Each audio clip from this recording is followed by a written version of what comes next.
Hey everyone, welcome back to Apollo Art Analysis. In today's episode, we're going to be studying a piece by the established 3D artist known as novus. And in this episode, we're going to be looking at this incredibly dark temple, and we're also going to explore the idea of moral absolutism. So let's jump right into it. So whenever you first see this work, of course, we're struck by two different subjects in a massive room here. Your first impression is likely one of curious awe as you wonder exactly what's going on in the work at hand. And so what you may also notice is the center, of course, our perspective is placed in the perfect central region. We also note this kind of triangular order to the composition as well, gives us a sense of balance and harmony. Of course, we see multiple variants of accent, primarily this dark on light contrast of this lone subject, and then of course you have that greater light on dark contrast of the large entryway there. Another thing you may notice is the format of this work. Of course, it is near symmetrical in nature. There is a bit of deviation, it's split across a central axis, there's no doubt about that, but it isn't perfect symmetry. But regardless of that, when we have elements of any type of symmetry, it points to a sense of order, even to the point of a harmonious and pure divinity. We certainly see that within the display before us here. And so the setting of this work is quite interesting, right? It appears as a temple of some kind or another, but we look at the kind of aesthetic of this work, it is incredibly dark, right? You have this kind of very voided gray concrete, right? But that, of course, stands in contrast to this brilliant golden light. There's no doubt about that. But we see this, of course, the aesthetic is incredibly dark, which allows that contrast of the light to shine through.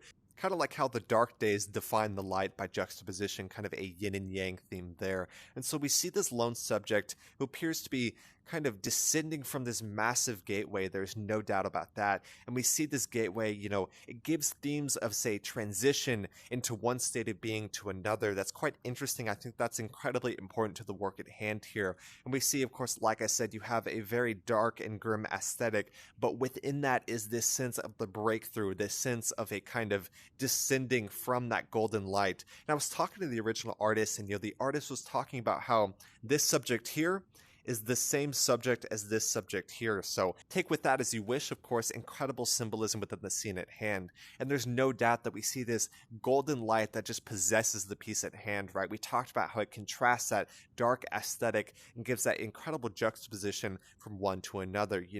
For countless millennia at this point, gold has been used to convey the sacred or the divine in one way or another. And within this, of course, we see halos on two subjects in the upper region. And the halo, of course, evolved from the nimbus or the sun disk. So we see the spirit of our sacred sun really possessing the symbolic spirit of the piece at hand. And it's absolutely stunning. There's no doubt about that. And so the title of this work is Moral Absolutism is incredibly important to the profound work at hand, and we see this quite clearly. The idea of moral absolutism stands in contrast to the idea of moral relativism. Moral absolutism says that there are universal principles regardless of context. If let's take one thing, for example. Let's say stealing. If you're a moral relativist, you would say that stealing is appropriate in some scenarios. But if you're a moral absolutist, you would say that stealing is never okay in any scenario. So the title of this work is Moral Absolutism. So it certainly is displaying that incredible and sacred theme at hand here. And so with this in mind, what do y'all see when you view this piece, or how do you feel when you view this piece? Or even ask yourself, what do you think of the idea of moral absolutism or moral relativism? These are very ancient ideas. There is no doubt about that. And we see within this work, of course, it feels ancient, it feels sacred, and it feels historic in so many different ways. There is this grand scale to the scene at hand, and that is incredibly important in my eyes. We see, of course, this just dwarfs the subjects at hand. And when it dwarfs the subject, it really points to the monumental status of this moment here, and we see that with absolute ease. There's no doubt about that. And so I actually have another kind of angle of this piece, if you will. I'm going to bring that in real quick, see what we can learn. All right, so I brought another piece here. Of course, this is in the exact same setting as the work on the left here.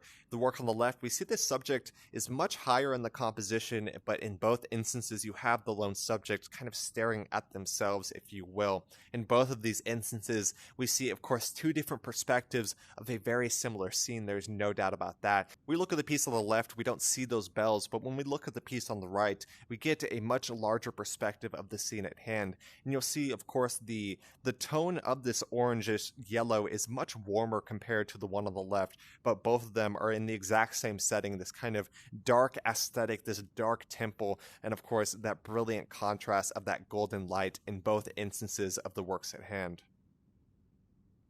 So yeah, I really hope y'all enjoyed today. Like I said, this is a very profound piece. There's no doubt about that. It's dealing with, very ancient symbolism and very ancient ideas that we have been grappling with for at least thousands of years. So really hope y'all enjoyed today. This piece is a digital render, so was created as a piece of 3D art. And I was using the program known as Blender.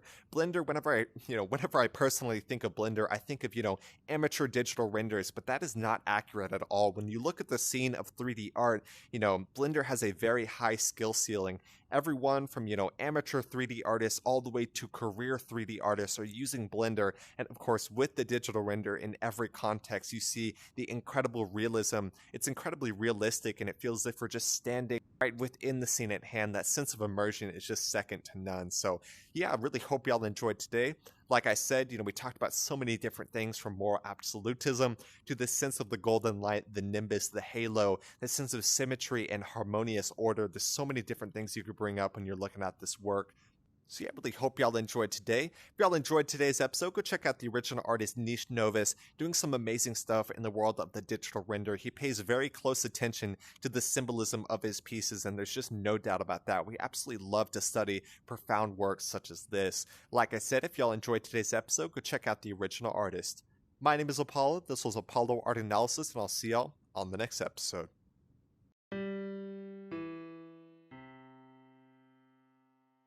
We hope you enjoyed today's episode.